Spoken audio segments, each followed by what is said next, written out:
Jaya Gopi Jana Vallabha Girivardhari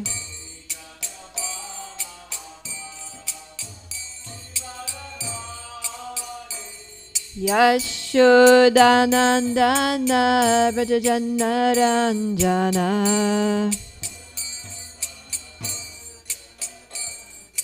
Yashodanandana Brajajanna Ranjana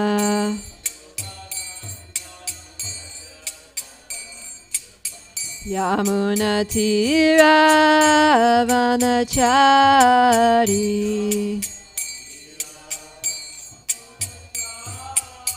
Yamuna Tira Vanachari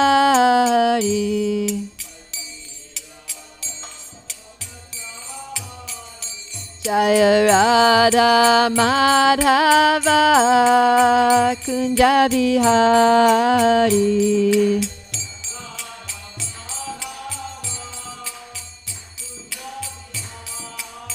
Jaya Radha Madhava Kunja Bihari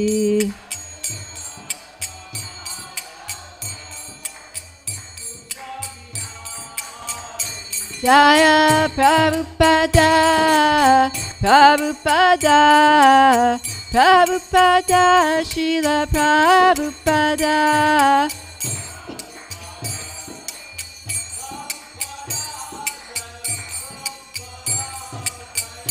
Nitai Gaur Haribo Haribo Haribo Nitai Gaur Haribo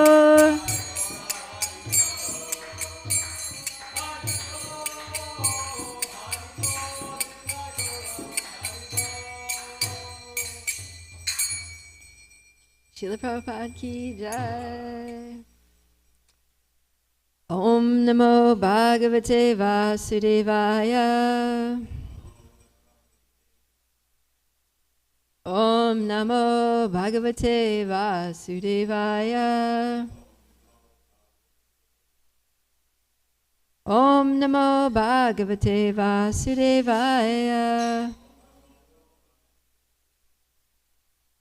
Narayana Namaskritya Naram Chaiva Narottamam Devim Saraswatim Vyasam Tato Jayamudirayat Nashta Prayeshu Abhadreshu Nityam Bhagavata Sevaya Bhagavati Uttama Shloke Bhaktir Bhavati Naishtiki Om Agyanatimirandasya Gyananjana Shalakaya Chakshurumilitanyena Tasmai Shri Gurave Namaha Jai. So, we are reading today from, okay.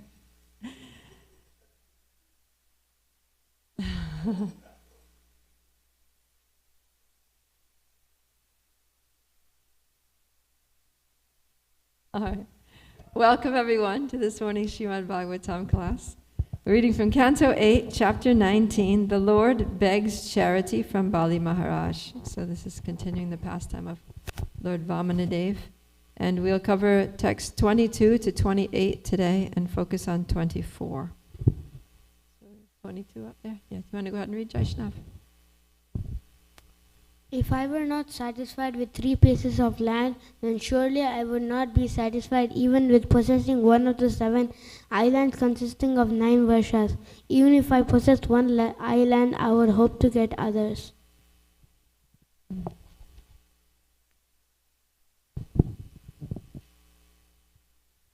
Text 23. We have heard that although powerful kings like Maharaj Prithu and Maharaj Gaya achieved proprietorship over the 7 dvipas, They could not achieve satisfaction or find the end of their ambitions. One should be satisfied with whatever he achieves by his previous destiny, for discontent can never bring happiness. A person who is not self-controlled will not be happy even with possessing the three worlds. Material existence causes discontent in regard to fulfilling one's lusty desires and achieving more and more money. This is a cause for the continuation of material life, which is full of repeated birth and death. But one who is satisfied by that which is obtained by destiny is fit for liberation from this material existence. A Brahmana who is satisfied with whatever is providentially obtained is increasingly enlightened with spiritual power, but the spiritual potency of this satisfied Brahmana decreases as fire diminishes in potency when water is sprinkled upon it.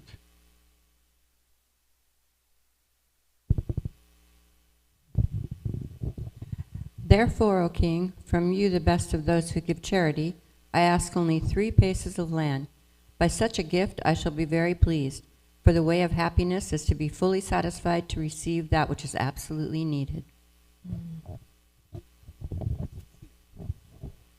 The last one.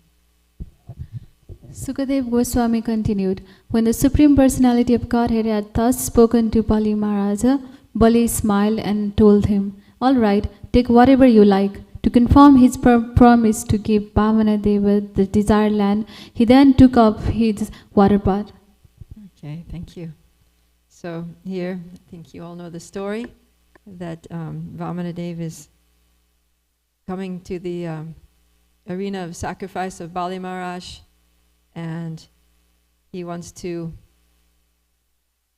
bring out Bali Maharaj's devotional qualities. He wants to induce Bali Maharaj to surrender to Krishna, because he knows that Bali Maharaj, even though he's born in a demoniac family, he's the grandson of Prahlad Maharaj, and he has devotional qualities. So Vamana Deva is like, he's thinking, all right, Bali Maharaj, enough of this demoniac lifestyle. I want to see the devotee. I want to bring you to the point of surrender. So he's tricking him here, and we know what's going to happen, but I won't spoil it. But now Vamana Deva is begging. He's coming he's the Lord, but he's appearing as a form of a dwarf Brahmin, and he's coming as a beggar. It's like, please, you're a king, I'm a Brahmin, you have to give charity to the Brahmins. Come here begging alms. And he comes with his little water, his kamandalu, his water pot, and his begging bowl. And Bali Maharaj is like, of course, you've come at such an auspicious time. I'm about to do a sacrifice here. And what would you like? I'll give whatever you need. And then he says, I don't need much. I just need 3 paces of land.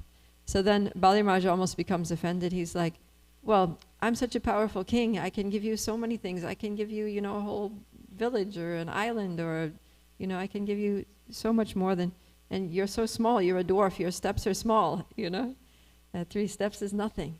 He says, no. I'm satisfied with 3 steps of land. And then, so what he's talking about here is satisfaction. And how, if the mind is uncontrolled, the senses are uncontrolled, then no matter how much we have, we're not satisfied. But if the mind is controlled, then then we can be satisfied with the bare necessities of life. And he's thinking, that's all I need. I don't need more than that. So let's go back to text 24. We'll read the Sanskrit for that.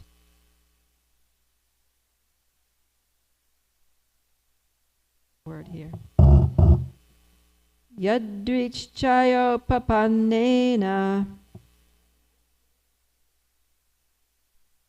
santushto vartate sukham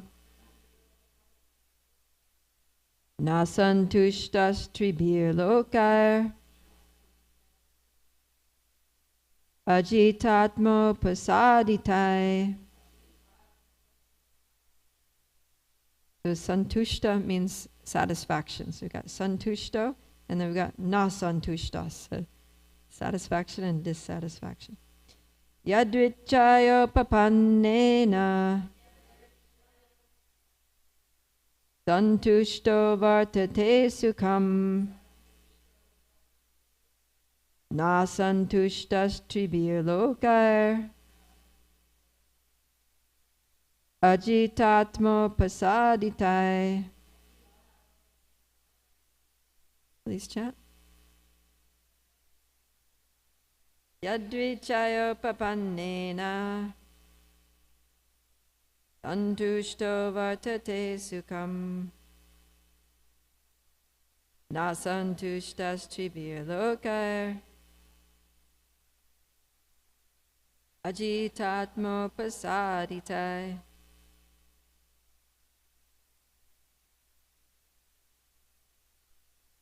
Yadvichayopapannena santushto vartate sukham na santushtas tribirlokar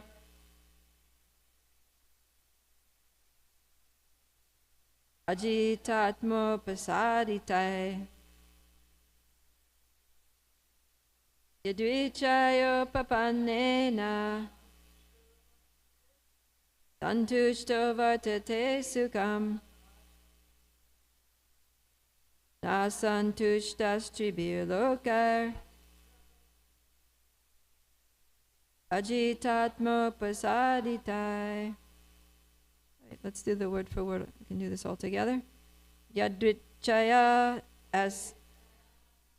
do it together. As offered by the supreme authority according to one's karma. Upapannena, by whatever is obtained. Santushta, one should be satisfied. Vartate, there is. Sukham, happiness. Na, not. Asantushta, one who is dissatisfied. Tribi, lokai, even by possessing the three worlds. Ajita, atma, one who cannot control his senses. Upasaditai, even though obtained. Translation and purport by His Divine Grace, A.C. Bhaktivedanta Swami Srila Prabhupada Ki Jai.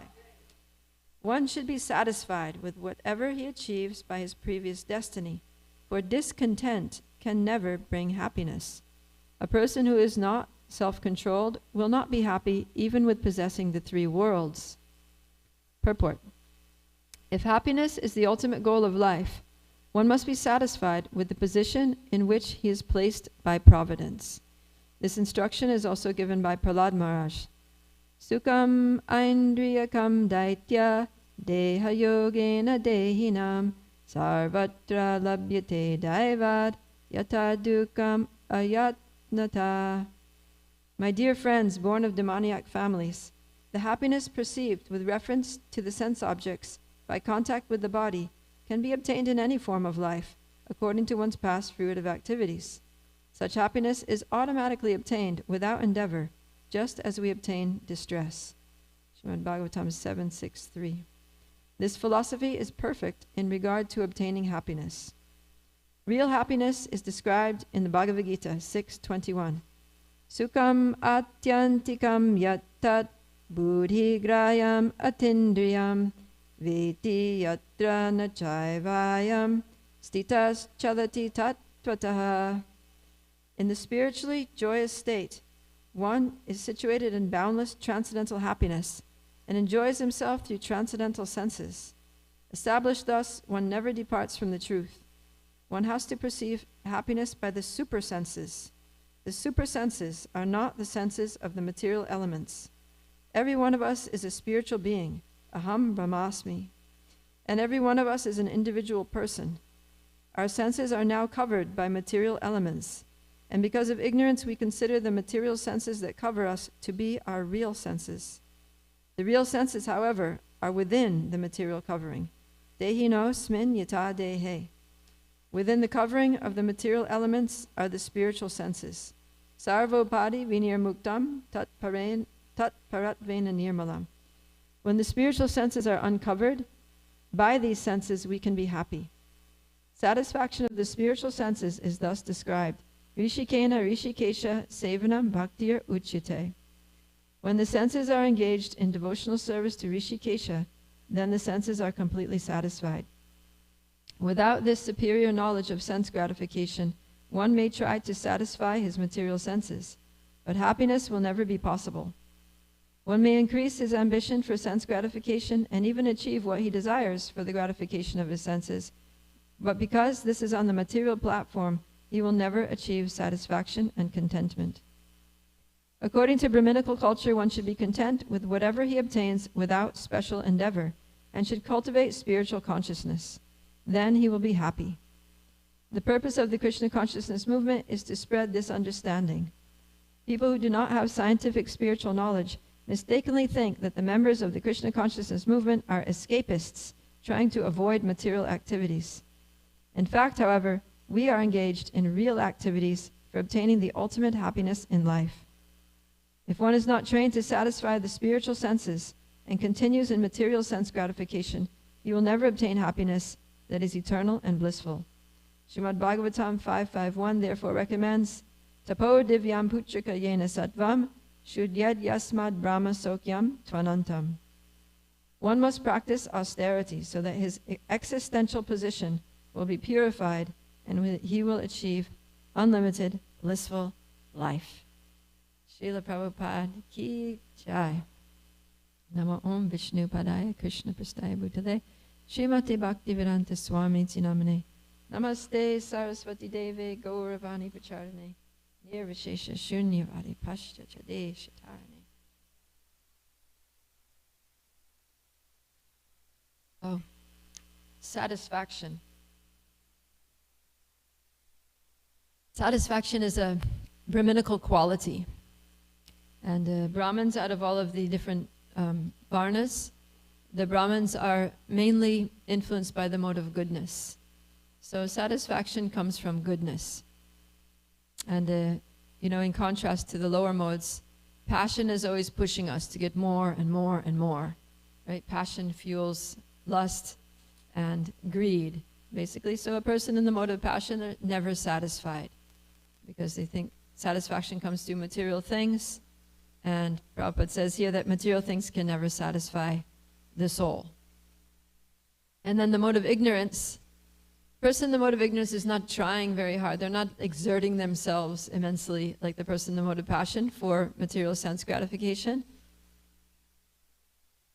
So in that sense, they may appear to be satisfied, but actually their situation is not one of satisfaction, but it's just a situation of resignation to dissatisfaction, right? So one thing is, the person in the mode of passion is thinking, okay, I'm not satisfied now, but if I work hard and I get this and I get that, then I can be satisfied. So the person in the mode of passion has some hope, hoping against hope, that by material sense gratification, by material achievements, they'll attain satisfaction. The person in the mode of ignorance is not satisfied, but they've lost hope. They're just in a state of hopelessness and dejection and depression that, oh, everything is bad. What's the use of trying? So, but the person in the mode of goodness is actually satisfied because they have spiritual vision. They can understand that, yes, I'm a spiritual being, that there's a supreme controller, and that the Lord is all merciful, and that everything is happening by the will of Krishna. So it's like what Vamanadeva is saying here, that in the verse that we recited, text 24, he says, Yadrichaya yo papanina. So Yadrichaya means as offered by the supreme authority according to one's karma. So he says that we can be satisfied by accepting that whatever we have, I have because of my previous karma, and it's offered to me by the supreme authority. So there's nothing wrong. Everything is right. I have the right amount. This is what I deserve. This is what I've been allotted by the supreme controller, who is the supreme justice, who knows what's right, who knows what's fair, and everything is happening perfectly. So a person is Brahminical. They just are happy with what has been allotted to them, with their quota. So this is difficult, right? It's difficult to be satisfied because in this material world, The modes of passion and ignorance are so strong, and we're influenced by those modes. And even in the mode of goodness, we have to cultivate satisfaction. It's almost like a sadhana, that we have to actually practice satisfaction. And in Bhagavad Gita chapter 17, when Krishna is talking about austerity in the three modes of nature, he says that in the mode of goodness, the austerities are threefold. There's austerity of body, of speech, and of mind. And for austerities of the mind, the first austerity that he gives is satisfaction. So to be satisfied is actually an austerity for the mind, right? The mind doesn't want to be satisfied. We have to impose satisfaction on the mind. We have to discipline the mind to become satisfied. So this is an austerity, just like waking up in the morning is an austerity, and fasting on special days is an austerity. So being satisfied is a mental austerity. And Prabhupada says that this satisfaction can be achieved only by taking the mind away from thoughts of sense enjoyment. So this is what Vamanadev is saying here in text 25. He says, material existence causes discontent in regard to fulfilling one's lusty desires and achieving more and more money. This is the cause for continuation of material life, which is full of repeated birth and death. But one who is satisfied by that which is obtained by destiny is fit for liberation from this material world. So the more we're absorbed in material existence, the more we're just going to be dissatisfied, because Vamanadev is saying material existence causes discontent. So Prabhupada says that satisfaction can be achieved only by taking the mind away from thoughts of sense enjoyment. So one way that we can achieve this is, like Vamanadev says in the next verse, that the way of happiness is to be fully satisfied by receiving that which is absolutely needed, right? So just basically accepting the bare necessities of life, right? To keep body and soul together, to stay alive, to maintain our existence. And in Bhakti Rasamrita Sindhu, Rupa Goswami speaks about this. He says, the bare necessities of life must be accepted, but one should not superfluously increase his necessities, right? Because sometimes we think, we think something is a need when it's actually more of a want, right? We become very attached to our desires to the extent that we feel that we actually need it, that we can't live without that thing. So he says we should be careful about this. Don't unnecessarily increase our necessities, right? Don't be illusioned into accepting unnecessary necessities, or thinking unnecessary things are necessary. And then interestingly, he also says, nor should a devotee be nor should those our needs be unnecessarily decreased. So we shouldn't unnecessarily increase them, but we also shouldn't unnecessarily increase them, but we also shouldn't unnecessarily decrease them. In other words, we shouldn't go in and say, go home after class today and be like, all right, I need to accept only the bare necessities of life. So we go through our house and like, all right, I can probably live without this, I can live without that, and start just throwing everything away and bringing it down to just, whatever, 1 pint of milk in the fridge and a little bag of rice in the cupboard and, bare floor, bare walls. So Rupa Goswami is saying, no, that's not helpful either. Don't even bother about it. Don't try to increase them. Don't try to decrease them. Just accept what has been allotted, right? Like, Swayambhuva Manu also says that to Kardama Muni when he's coming with Devahuti to offer her to him as his wife.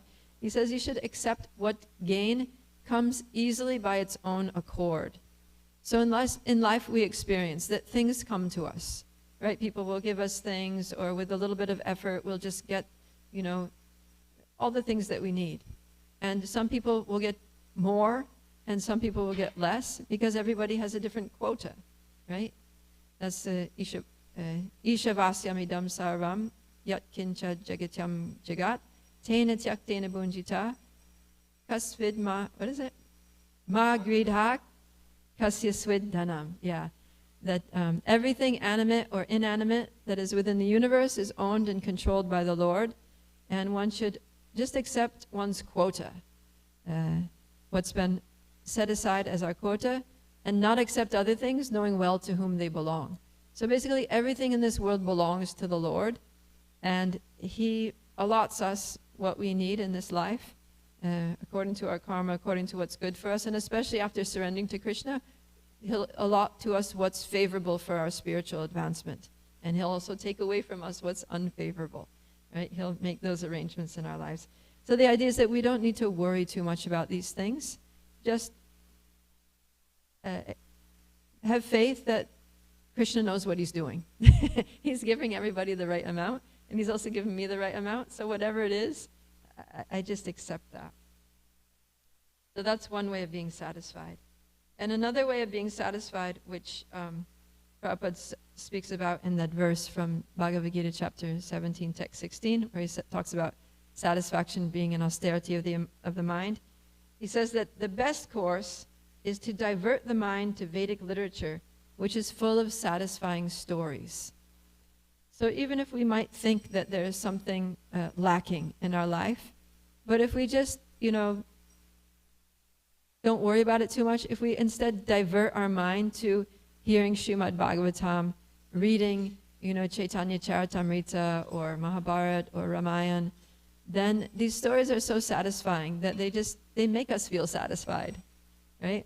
We had a Krishna House meeting the other day, and we did a little exercise where we all wrote down our 2 personal goals for the next 3 months. And one of the goals that came to my mind was that I do a lot of reading, like preparing for all the classes that I give, but I also have my personal reading that I just do for myself that I sometimes neglect because I'm doing, all the preparations and other services.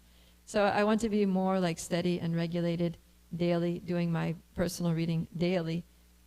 And so we not only came up with the personal goals, but we also spent some time like kind of journaling, like why is that important to me? Why is that a goal that I want to achieve?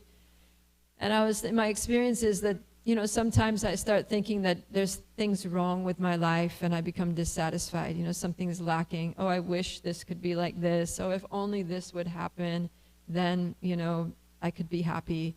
And so I start feeling a sense of like, emptiness. Like, my life is not what it should be. And then whenever I just pick up the book, that I'm reading, and just start reading and just get really absorbed into it very, conscientiously, very prayerfully, then all those feelings of dissatisfaction go away. And I just feel like, what? Everything is perfect and complete. Everything is just fine, exactly the way it is. I don't need anything. Nothing needs to change. It's all good.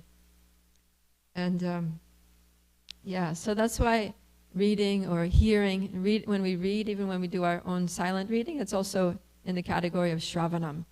It's hearing.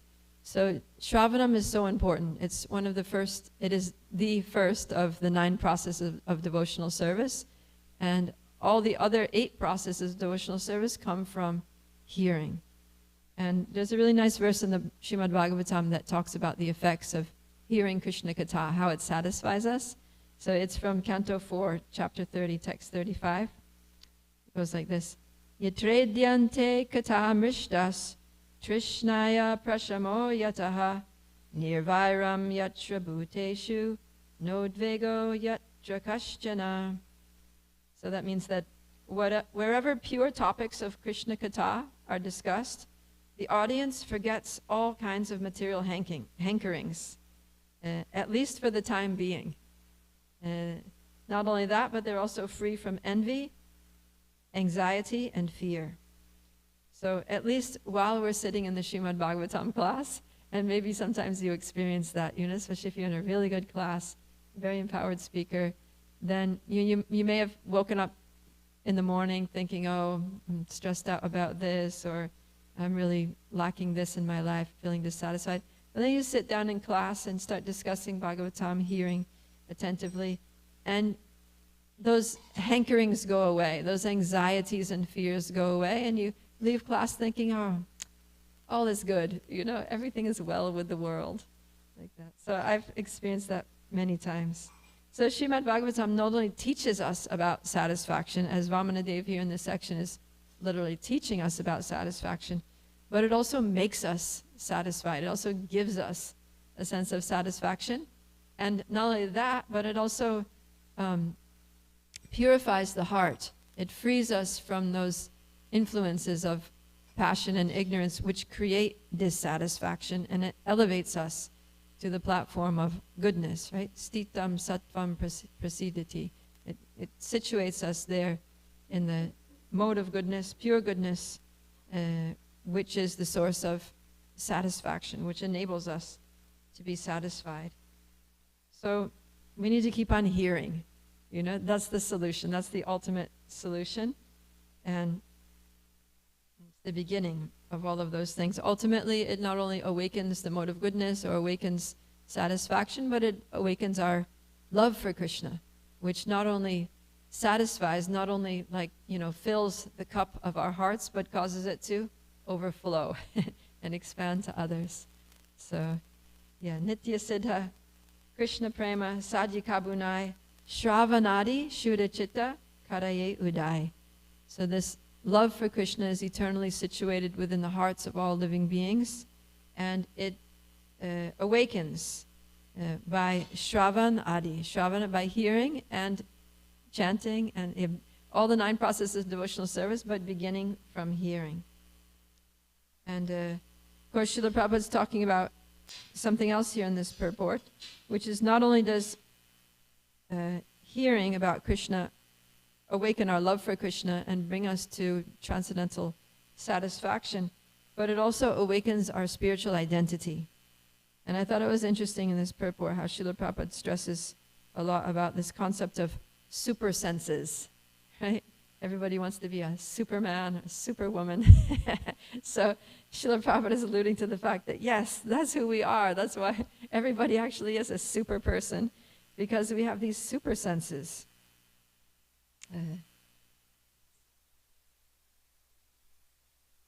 So yeah, now we're operating with our material senses for the most part, right? We have a material mind, but we also have a spiritual mind. And as we perform devotional service, then the material mind becomes purified. It doesn't just become purified, but it becomes dissolved. Material mind becomes dissolved, and the spiritual mind, which is the subtle body of our spiritual form, arises. And then the mind becomes the friend. The mind becomes our best friend because it guides us towards spiritual activities. And then we engage in those spiritual activities. Our material senses also become spiritual senses, which Srila Prabhupada is talking. And our material body ceases to be a material body, but it becomes a spiritual body, or at least it becomes a spiritualized body. And by using that material body, our temporary material but spiritualized bodies in Krishna's service, then that brings us realization of our actual spiritual form. So this is the transformative power of bhakti. And Krishna talks about this in the Bhagavad Gita also. In 4:24, he says, Brahmarpanam, Brahmahavir, Brahmagno, Brahmanahutam, Brahmaiva tena gantavyam, Brahma karma samadhina. So Brahma is repeated here, it means spirit.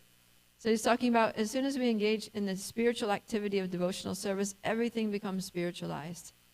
So for example, if you're going out on book distribution. So book distribution is a spiritual activity. The books are spiritual, the effort that goes into it is spiritual service. The books are spiritual, the words that you say to the person, that's spiritual sound vibration. Your Sankirtan mantra, we call it a mantra, that you say to people. And the person who's doing it is also spiritual.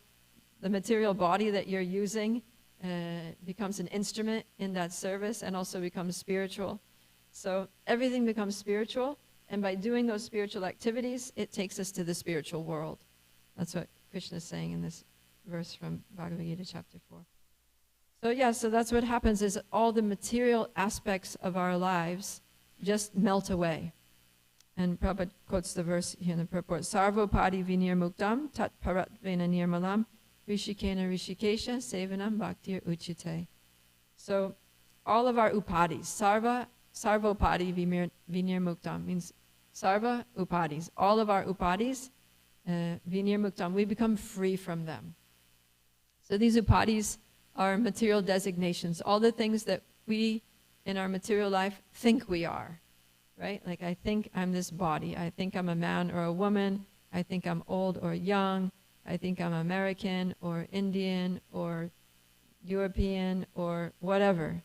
You know, the things that I think I am, or I think I'm an engineer or a doctor or a dentist or whatever. You know, I think I'm something, but I'm not any of these things. I think that I'm a mother or a child or a father or a grandfather. I'm actually none of these things. These are all material designations. And so as we perform devotional service, we become free from the material designations, and we become situated in our actual designation as Jivara Swarupa Hoy, Krishnara Nityadas. That's all I am. I am an eternal servant of Krishna. Actually, another meaning of upadi in the Sanskrit dictionary is substitution. I thought this was really interesting. So as long as we don't know our real identity as the eternal servant of Krishna, then what we do is we substitute a false identity, because we need an identity, right? We have to be someone because we're eternally individuals. So we have a need to be someone, to have a sense of identity. And so because we've forgotten our real identity as eternal servants of Krishna, then we substitute this identity that, okay, I'm a, middle-aged white American woman, teacher, or whatever I am. I substitute that because I don't know who I am. So the amazing thing about bhakti is that it also awakens this our eternal spiritual identity. It helps us to remember who we really are, that we all have this eternal spiritual form, and it's gradually revealed. So, Rupa Goswami talks about this.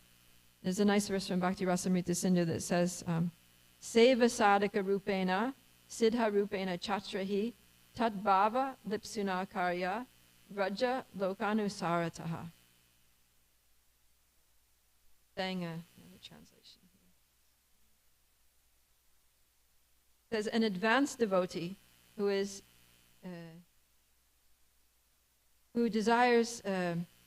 who is inclined to spontaneous loving service, has these two rupas. So this is a very advanced state of Krishna consciousness, where the advanced devotee becomes aware of two rupas, or two forms.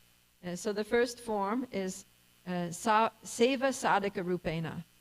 So the Seva Sadhaka Rupa is our external form, our body, which the perspective that the advanced devotee has is that this is the form with which I do my seva, with which I serve Krishna in this world, and with which I do my sadhana, right? This is the body, this is the tongue, the voice that I use for chanting. These are the eyes that I use for coming and taking darshan. These are the ears that I use for hearing Srimad Bhagavatam. These are the arms and legs that I use for doing whatever service that I do in my current position here.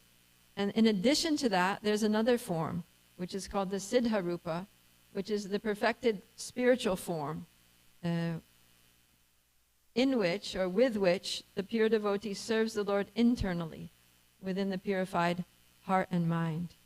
So this is, at an advanced stage of Krishna consciousness, then devotee becomes aware of their real identity, and internally, this is something private that they don't express generally to others, although our acharyas have actually been kind of quite open about it. If you read some of the songs and writings of our previous acharyas, they actually speak quite openly about their siddha rupas and the ways in which they meditate on serving the Lord in that siddha rupa.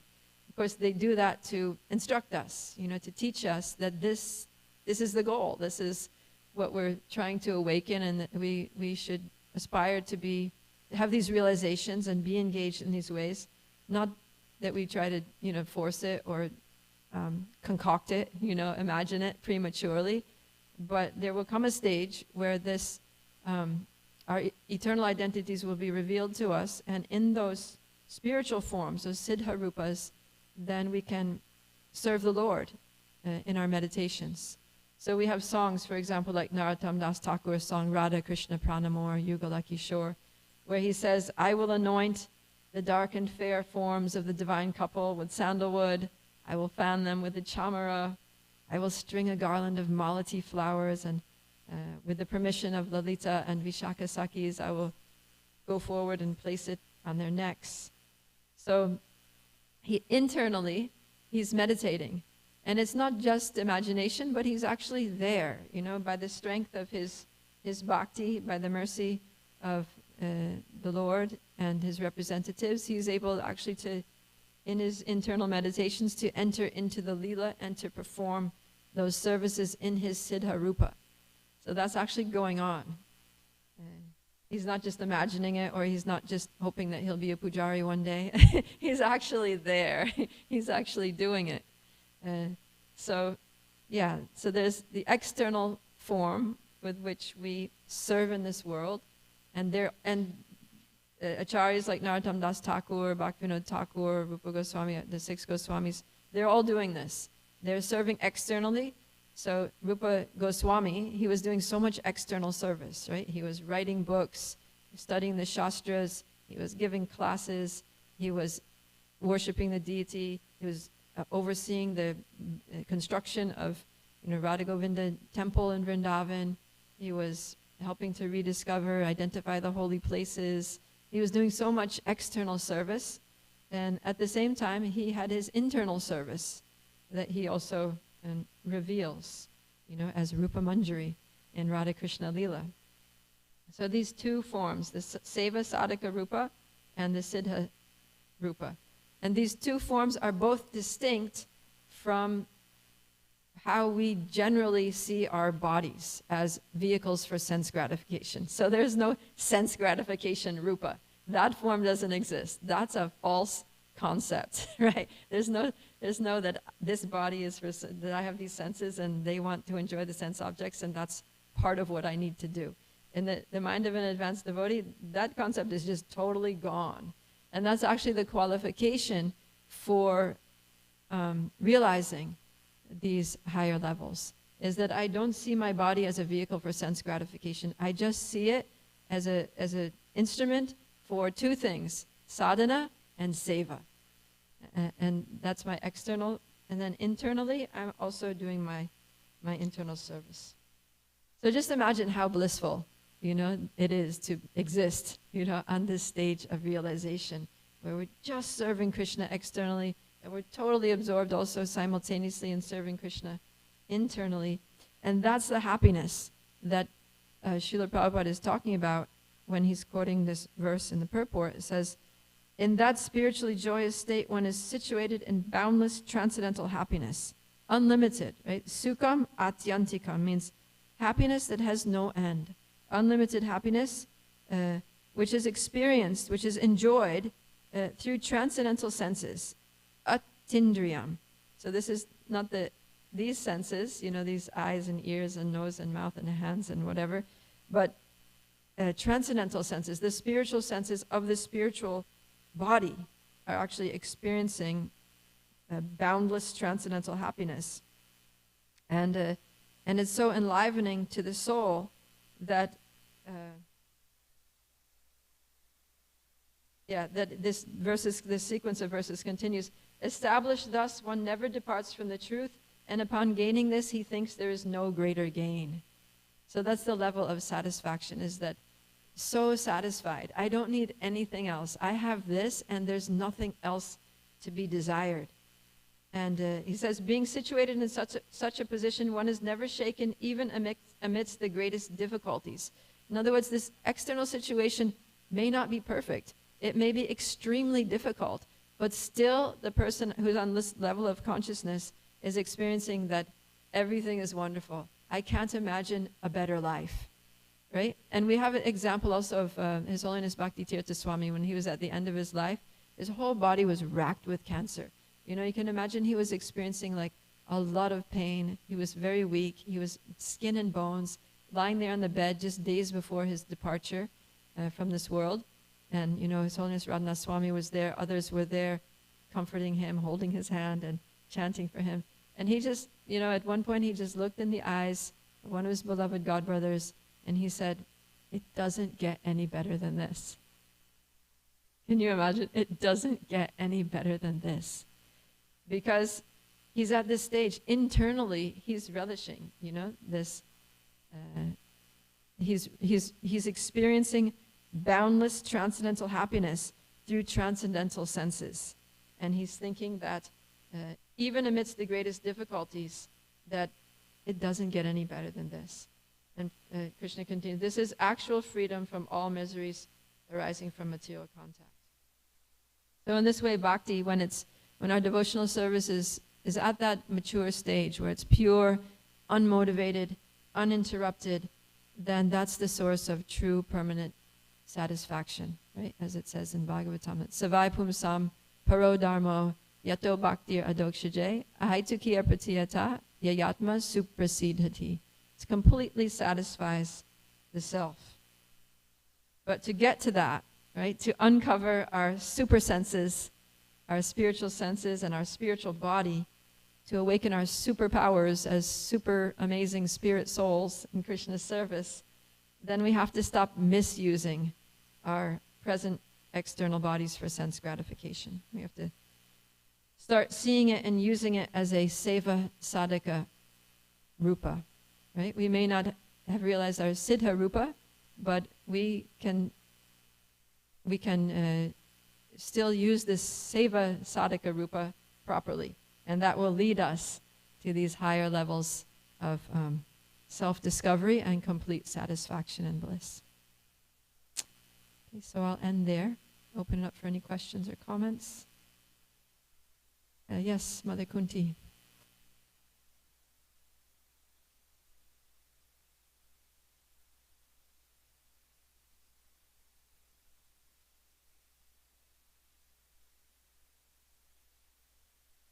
It's on.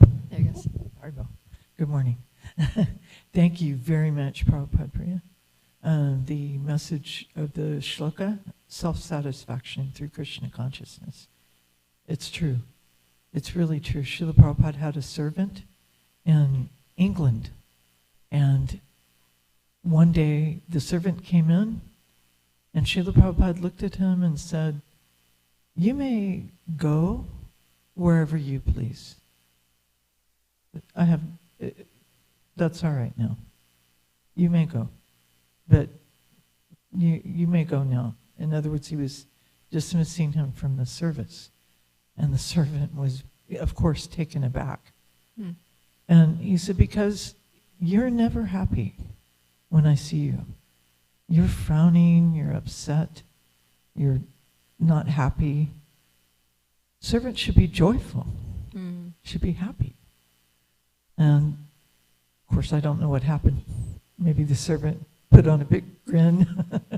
"Please let me stay." I'll smile. But so you're absolutely correct. People ask, "Well, why do we don't have people coming? We don't help people join." Are you happy? Do you convey that happiness when people come around the temple? It's like when we have that happiness, it's contagious. People want to be here. Wait a minute, they've got something. What is it? Right? Like that pastime of the touchstone. Hold it. He was keeping it in his garbage heap. Why was he keeping it in a garbage heap? Yeah. So he came back and said, I need to know what is more valuable. So thank you. Thank you very much. Yeah, thank you so much. Anybody else? So, we're so fortunate that we have this gift, of the science of happiness, the science of self-satisfaction, Krishna consciousness. Kartikeya? So you were talking about reading. Your reading and reading is like Shravanam. And it is explaining Krishna consciousness that we should read submissively. When we read, we should read submissively. And sometimes, I'm reading something, whatever, any of the books. And, like says, for example, it will say that Krishna is always happy, right? But then, another book is talking about how much Krishna suffers when he's separated from the Vrijavasis, right? Yeah. So, my mind goes, Krishna, I'm reading Krishna is always happy, and then this thought comes, but he's not happy at that time. So I feel like I'm not reading submissively because I'm questioning what I'm reading, So what do you suggest for a crazy mind like mine? What will be a remedy to that, or what should be my mood when I'm reading? Is that lack of faith? Is lack of understanding of the philosophy? How can I better myself in that regard? Yeah, thank you. Yeah, so reading or hearing submissively doesn't mean that we don't question things, right? In fact, the Shastras are practically designed to make us question, right? And we see that, as Krishna is narrating the Bhagavad Gita, what is Arjuna doing? He's stopping and asking questions. Wait a minute, Krishna. You just said that you spoke this science to the sun god, but the sun god is so much older than you. How is that possible? And because he asked that question, it gave Krishna a chance to talk about the transcendental nature of his appearance in this world and his activities. And also throughout Srimad Bhagavatam, it starts with questions. There's questions throughout. Maharaj Parikshit's constantly asking questions, and as a result of the questions, things are becoming clear. And Krishna's revealing, and Shukadeva Goswami is revealing more and more. He's going deeper and deeper into the pastimes, into the philosophy. So, actually, there are some verses from scripture which are intentionally unclear. Right? For example, in Shishu Upanishad, the Lord walks and does not walk. He is far away and he's very near. Right? What is that? So, okay, we could just read submissive and be like, okay, the Lord's amazing, he can do everything, whatever. But, but an inquisitive mind, right? It's good, we should be inquisitive, right? Atato Brahma Jigyasa. Jigyasa means inquisitive. It means we should inquire. So when we come across things, what does it mean? How does he walk and also not walk? We should ask that question. So these some of these verses are designed, or even concepts are there to induce us to approach a bona fide spiritual master and ask questions, and that will draw us deeper and deeper into understanding of the absolute truth. Right? So it's true that Krishna is always happy, and also sometimes he's apparently not happy, right? But even his apparent unhappiness is just another flavor of ecstasy. So Krishna's ecstasies come in many flavors. When you read Nectar Devotion and it talks about there's 33 vyabhichari bhavas, or emotions that a devotee may experience in ecstatic love of God, and some of them seem very painful. Some of them seem like emotions that you actually would rather not experience, but they're all ecstatic emotions. They're emotions that arise out of ecstatic love. Ecstatic means what? Extreme happiness. In a state of extreme happiness, in a state of devotional ecstasy, where you're overwhelmed with love, which is like, the epitome of happy emotions. You may feel devastated, you may feel forlorn, you may feel, whatever. So it's hard to understand, because in our concept, happiness is good and sadness is bad, right? We live in a world of duality. But in Krishna consciousness, there's no duality. Everything is just happiness, but it comes in different flavors. So yeah. Hey, well, thank you. I just felt like I was committing offenses reading with that mentality, and I didn't want to be more of, I didn't want to do that. No, you were doing it right. We're supposed to think like that. If you're thinking like that, then it's working. But just don't just stay with the doubt. Talk to someone about it. Go to a devotee that you think can clear it up for you. Krishna. So, so we've been reading Shivaram's book, Krishna Sangati, every evening. So, Krishna is separated from Vrindavan for like 44 years. Then he returns. But during that time, they are devastated, right? They are, it's like people don't want to go to Vrindavan because they feel it's ghostly haunted. It's a very, the cows won't give milk to their calves. All the Brajavasis are in shambles, living basically, the trees, don't give blossoms. So how do we understand this? Yeah. So this is, it's a manifestation of, that ecstasy of separation from Krishna. That, it's just like when Krishna plays his flute, there's an ecstasy that comes from that, which also causes everything to kind of go awry, right? The rivers stop flowing, the birds stop flying and fall out of the sky, the stones start melting. So it's also a kind of devastation, right? Where everything seems to just go wrong. Everything does the opposite of what it should do. So the ecstasy of separation is the same. It causes, the trees to stop bearing fruit, the cows to stop giving milk. And but actually Vrindavan, that's just an external manifestation, right? There's also, Vrindavan is always existing in its full glory and its full beauty, but sometimes that's manifest and sometimes that's unmanifest. And that's also protecting the sanctity, like the intimacy of the Brajavasis. Because if anybody would go to Vrindavan during that time, they would misunderstand, right? And they would just cause a disturbance. They'd be like, what's wrong with you people? You need to get out of here. Can't you see this is becoming a wasteland? This is like a desert. You're going to die. So it's kind of like, the Yogamaya covering, that it appears to be like that to keep away people who might disturb the Brajavasis' ecstasy, right? Because if somebody is just totally stunned and unconscious and tear-struck because of loving separation from a dear one, you don't want some stranger coming in and being like, oh, what's wrong? It's like something they actually want to experience that with others who experience it.